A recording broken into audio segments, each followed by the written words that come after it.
अस्सलाम वालेकुम everyone, welcome back to my channel. कैसे हैं आप सब लोग? उम्मीद करती हूँ सब ठीक ठाक होंगे और खैरियत से होंगे। सबसे पहले इज्तिमाई दुआ करते हैं कि अल्लाह ताला जो भी बे औलाद हैं उनको जो है वो अच्छी सी औलाद नसीब करे और इसके अलावा जो है जो इस मरहले से गुजर रहे हैं उनके लिए आसानियाँ पैदा करें। आमीन सुम्मा आमीन।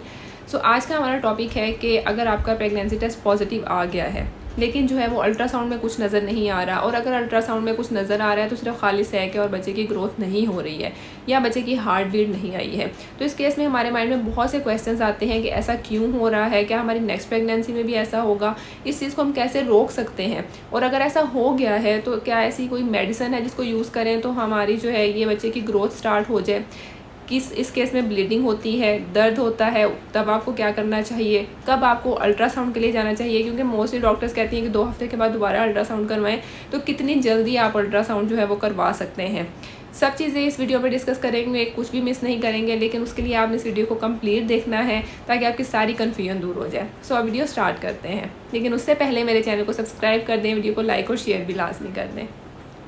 तो सबसे पहले ये डिपेंड करता है कि हम अल्ट्रासाउंड जो है वो कब करवा रहे हैं। अगर हमने अपना प्रेगनेंसी टेस्ट किया और वो हमारा पॉजिटिव आ गया तो मोस्टली केसेस में जो है वो तकरीबन 1 हफ्ते के बाद, मतलब कि पीरियड्स की डेट मिस होती है, उसका 1 हफ्ता गुजर जाता है, उसके बाद ही हम अल्ट्रासाउंड करवाने के लिए जाते हैं। लेकिन अक्सर औकात ऐसा होता है कि हमें अपने साइकिल का पता नहीं होता है, हमारी ओवुलेशन मतलब कि एग लेट रिलीज़ हुआ होता है, फर्टिलाइजेशन लेट होती है, और उसके अकॉर्डिंग जो है जो बच्चे का साइज़ होता है वो बिल्कुल ठीक जा रहा होता है, लेकिन हम अल्ट्रासाउंड काफ़ी जल्दी करवा लेते हैं। जैसे ऐसा लगता है कि जो है ना वो बच्चा जो है वही हमारा 6ठा हफ्ता या 7वां हफ्ता चल रहा है, लेकिन ऐसा होता नहीं है। एक्चुअल में जो है वो आपका तकरीबन 4था हफ्ता चल रहा हो सकता है या 5वां हफ्ता होता है। तो इस केस में भी आपको थोड़ा सा डिले हो जाता है, बच्चे की जो है वो हार्ट बीट नहीं फील होती है या खाली सैक नज़र आ रहा होता है। तो इस केस में डॉक्टर आपको कहती है कि आपने 2 हफ्ते के बाद आना है टेस्ट करवाने के लिए, मतलब कि हम आपका अल्ट्रासाउंड रिपीट करेंगे। लेकिन अगर जो है वो आपके बच्चे में क्रोमोसोमल एबनॉर्मेलिटी आ चुकी है तो उस केस में बच्चे की हार्ट बीट भी नहीं आती, अक्सर जो है वो फीटल पोल नहीं बनता, मतलब कि बच्चा स्टार्ट ही नहीं होता है बनने का और सिर्फ खाली सैक ही पड़ा रह जाता है। वो सैक की जो शेप भी होती है वो थोड़ी सी इरेगुलर सी होती है, प्रॉपर जो है वो सैक नहीं होता है। उसको देख के भी जो है वो अक्सर डॉक्टर को आइडिया हो जाता है कि ये वाली प्रेगनेंसी आगे चलेगी या नहीं चलेगी। अब यहाँ पे हम अल्ट्रासाउंड कितना जल्दी करवा सकते हैं? क्या हमें 2 हफ्ते ही इंतज़ार करना चाहिए? ये चीज़ ज़रूरी नहीं है।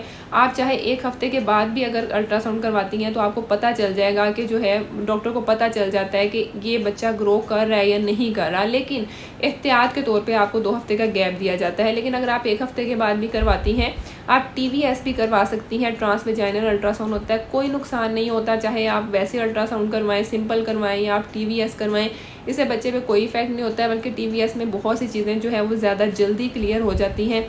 कुछ लोगों की इवन के हार्ट बीट जो है वो 5th वीक में भी आ जाती है बच्चे की, और अगर आप TVS करवाती हैं तो उसमें शो हो जाता है। लेकिन लेडीज़ जो है इसमें इस टाइम पे बहुत ज़्यादा परेशान हो जाती हैं, क्योंकि मोस्टली केसेस में तकरीबन आप कह लें कि 50% से ज़्यादा जितने भी मिसकैरेजेस होते हैं वो इसी रीज़न की वजह से होते हैं, और ऐसा ही होता है कि उनका खाली सैक होता है और उसके बाद उनका मिसकैरेज हो जाता है। इसलिए ख़वातीन काफ़ी ज़्यादा परेशान होती हैं। मैं यहाँ पे आपको एक बात बोलूँगी कि आपने परेशान तो बिल्कुल भी नहीं होना है, क्योंकि ये कोई ऐसी चीज़ नहीं है कि अगर आपकी एक दफ़ा हो गई है तो आपकी नेक्स्ट प्रेगनेंसी में भी होगी, या आप कभी खुदा न खास्ता दोबारा माँ नहीं बन सकती हैं। कुछ भी इस चीज़ का लेना देना नहीं होता, ये बहुत ही नेचुरली होती है, अल्लाह ताला की तरफ से होता है। ऐसा क्यों होता है ये मैं आपको बताती हूँ।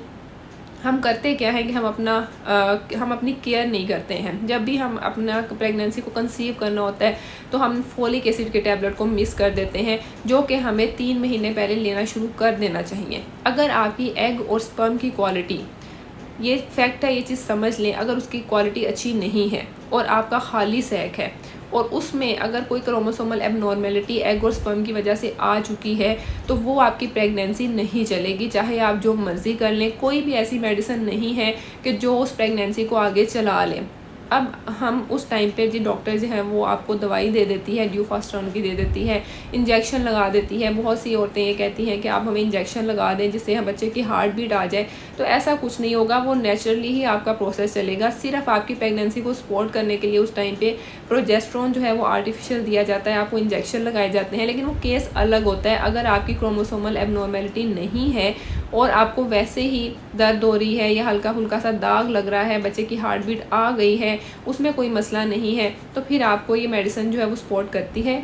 अब अगर आपके बच्चे की ग्रोथ नहीं हो रही है तो आपने परेशान क्यों नहीं होना। इसके मैं आपको एक चीज़ समझाती हूँ कि अगर देखें आपके उस बच्चे में क्रोमोसोमल एबनॉर्मेलिटी आ गई, अगर किसी भी तरह वो प्रेगनेंसी आपकी चल जाती है तो बच्चे में कुछ ना कुछ ऐसा मसला आ जाएगा कि जो उसकी अगली ज़िंदगी में उसको बहुत ज़्यादा नुकसान दे सकता है। मतलब कि वो एबनॉर्मल हो सकता है, उसको हो सकता है हाथ पाँव में से कुछ ना प्रॉपरली बन सके, उसका स्ट्रक्चर प्रॉपर ना बन सके। और बहुत से केसेस में ऐसे भी होता है कि बच्चा पैदा भी हो जाता है तो उसके बाद भी जो है वो बच्चे में कुछ ऐसी एबनॉर्मेलिटीज़ होती हैं कि वो ज़्यादा देर सर्वाइव नहीं कर सकता। तो इसलिए आपको अल्लाह ताला का शुक्र अदा करना चाहिए। तो आपने केयर ये करनी है कि आपने फोलिक एसिड की टैबलेट लाजमी लेनी है, अपनी क्वालिटी को अच्छा करें। हस्बैंड को चाहिए कि वो अपनी स्पर्म क्वालिटी को अच्छा करे, उसके लिए क्या मेडिसिन है वो मैं बहुत सी वीडियोस में ऑलरेडी बता चुकी हूँ। तो आपके कभी भी इस तरह का प्रॉब्लम नहीं आएगा। कंसीव कितनी देर बाद कर सकते हैं, अगर आपका इस तरह का कोई केस हुआ है तो इसमें क्या होगा, सिम्टम्स आपको इस तरह के आएंगे। हो सकता है कि आपको ब्लीडिंग शुरू हो जाए, खुद ही से ब्लीडिंग स्टार्ट हो जाए और आपका अंदर जो है वो सारा क्लियर हो जाए। दर्द भी हो सकती है हल्की फुल्की पीरियड्स की तरह। लेकिन कुछ लोगों को क्या होता है कि कोई भी सिम्टम नहीं आता, उनको नॉर्मल ही चल रहा होता है, उनको अल्ट्रासाउंड से ही पता चलता है कि जो है ना वो हमारा खाली सैक रह गया, बिलाइटेड एव्यूम बन गया है और अब हमें जो है वो इसे निकालने की ज़रूरत है। तो उसके लिए जो है वो डॉक्टर आर्टिफिशियल जो है वो उनको मेडिसिन देती हैं और अगर ज़रूरत पड़ती है, मोस्टली केसेस में वैसे ही सारा जो है वो एक्सक्रीट हो जाता है, निकल जाता है। लेकिन अगर किसी केस में जो है वो डीएनसी की ज़रूरत पड़ती है, एमवीए की ज़रूरत पड़ती है, तो वो आपकी सिचुएशन को देख के, अल्ट्रासाउंड देख के जो है वो डॉक्टर आपको रिकमेंड करती है। और अगर ऐसा हो गया, आप कितनी देर बाद दोबारा जो है वो प्रेगनेंसी के लिए ट्राई कर सकते हैं। आपकी ब्लीडिंग जो है नॉर्मल जिस तरह मिसकैरेज होता है वो होगी, उसके बाद आपको हल्का सा दाग लगेगा कुछ टाइम के लिए और फिर वो आपका नॉर्मल हो जाएगा। अगर आपको एक पीरियड्स जो है आपके थोड़े से डिले हो सकते हैं, इसमें भी आपने परेशान नहीं होना। हो सकता है कि आपके पीरियड्स जो हैं वो जहाँ पे 1 महीना के बाद आते हैं तो आपको 2 महीने के बाद आ जाए, 1.5 महीने के बाद आ जाए, थोड़ा सा इरेगुलर हो जाए। लेकिन 2 महीने के बाद आके वो जो साइकिल है वो आपका रेगुलर हो जाता है। जब आपका साइकिल रेगुलर हो जाए तो आप चाहे 2 महीने के बाद कंसीव कर ले, अगर आपकी बॉडी आपको इजाज़त देती है, उसकी हेल्थ ऐसी है और आपको लगता है कि मैं कर सकती हूँ, तो आप बेशक कंसीव करें, उसमें भी कोई मसला नहीं होता है। ऐसा नहीं होगा कि आप जितना जल्दी कंसीव करेंगी तो आपको कोई प्रॉब्लम आएगी, बस आपकी वीकनेस होती है। इसलिए डॉक्टर आपको रिकमेंड करती है कि थोड़ा सा इंतज़ार कर लें 3 से 6 महीने का, उसके बाद जो है वो आप दोबारा से कंसीव करने के लिए ट्राई करें। तो आई होप कि इससे रिलेटेड आपके सारे क्वेश्चंस क्लियर हो गए होंगे। अगर आपका फिर भी कोई क्वेश्चन है आप मुझे कमेंट सेक्शन में कर सकते हैं। अगर मैं रिप्लाई नहीं कर पाती तो मैं हमेशा ये देखती रहती हूँ कि मुझे किस टाइप के क्वेश्चंस आ रहे हैं, तो मैं उससे रिलेटेड ही वीडियोज़ बनाती हूँ ताकि लोगों की वो जो कन्फ्यूजन है वो क्लियर हो जाए। अपना बहुत ज़्यादा ख्याल रखें, दुआओं में याद रखें। इंशाल्लाह नेक्स्ट वीडियो में मुलाकात होगी, तब तक के लिए अल्लाह हाफिज़।